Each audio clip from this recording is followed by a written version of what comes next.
அஸ்ஸலாமு அலைக்கும் ஃப்ரெண்ட்ஸ். இன்றைக்கி நம்ம கஸ்டர்ட் மில்க் வித் ஃப்ரூட்ஸ் எப்படி செய்கிறதுன்னு பார்க்கலாம். பாலை 3/4 லிட்டர் பாலில் 3 ஸ்பூன் கஸ்டர்ட் பவுட்ரு போட்டு காய்ச்சி ஆற வச்சுருக்கேன். அதில் நான் ஒரு 6 வகை ஃப்ரூட்ஸ் சேர்த்துருக்கேன். நீங்கள் எவ்வளோ வேணுமோ சேர்த்துக்காங்க. வாட்டர் மெலன் சேர்த்துருக்கேன், கொய்யாப்பழம், வாழைப்பழம், மாதுளம்பழம், ஆப்பிள் அப்படின்னு நான் ஒரு 6 வகை ஃப்ரூட்ஸு அண்ட் கடல் பாசியை பால் ஊற்றாமல் தண்ணி ஊற்றி தேவையான அளவுக்கு சர்க்கரை போட்டு காய்ச்சி ஆற வச்சு குட்டி குட்டியாக கட் பண்ணி வச்சுருக்கேன். ஸோ அதையும் சேர்த்துருக்கேன். எல்லாமே உடம்புக்கு நல்லதுங்க. நான் கலர் பொடி போட்டிருக்கேன். நீங்கள் தேவையில்லைன்னா அவாய்ட் பண்ணிக்கோங்க. நல்லா மிக்ஸ் பண்ணி ஃப்ரிட்ஜில் வச்சுக்கோங்க. ஐஸ் கட்டி போடாதீங்க. பால் கொதித்த உடனே கஸ்டர்ட் பவுடர் போட்டு கொதித்த உடனே ஆஃப் பண்ணிடுங்க.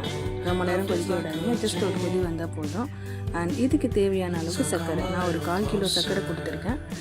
நீங்கள் உங்களுக்கு தேவையான அளவு சர்க்கரை கொடுத்துக்காங்க. கொஞ்சம் நேரம் ஃப்ரிட்ஜில் வைங்க, நல்லாயிருக்கும். வெளியே வச்சும் சாப்பிட்லாம். நான் இஃப்தாருக்கு இன்றைக்கி கஸ்டர்ட் மில்க் ஸ்பெஷலாக செஞ்சுருக்கேன். எப்பயும் போல் 2 வகை ஜூஸு, ஃப்ரெஷ் ஜூஸ் தான் எப்போயுமே நான் குடிப்பேங்க. ஸோ நீங்கள் என்ன செய்வீங்க இஃப்தாருக்கு அப்படின்றத கமெண்ட் பண்ணுங்கள். கடல் பாசி செஞ்சுருக்கேன். நெக்ஸ்ட் வீடியோவில் கடல் பாசி எப்படி செய்கிறதுன்னு சொல்லிவிட்டு